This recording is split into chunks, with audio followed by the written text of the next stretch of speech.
मन को मजबूत बनाने का सबसे आसान तरीका है थोड़ी देर आराम से बैठ जाओ, जैसे मैं बैठा हूं, आलती पालती मार के। इसको हम सुखासन कहते हैं। आंखें बंद कर लो, दाहिनी नाक बंद कर दो और खाली बाईं नाक से सांस भरो और छोड़ो।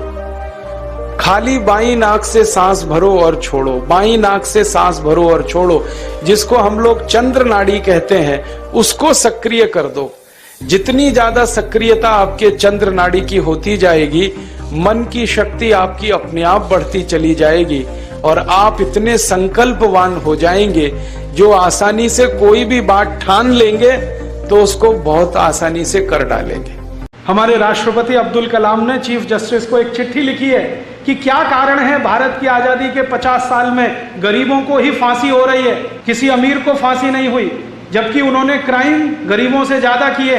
तो चीफ जस्टिस के पास जवाब नहीं है डॉक्टर अब्दुल कलाम के इस पत्र का। मेरे पास जवाब है, क्योंकि हमने कानून और न्याय व्यवस्था अंग्रेजों से ली है, उनसे नकल की है। तो उनके यहाँ न्याय तो पैसे वाले को ही मिलता है, ताकतवर को ही मिलता है। तो ऐसी पूरी व्यवस्था उनकी, उसकी हम नकल करके अपने देश में सोचें कि सुख शांति आएगी।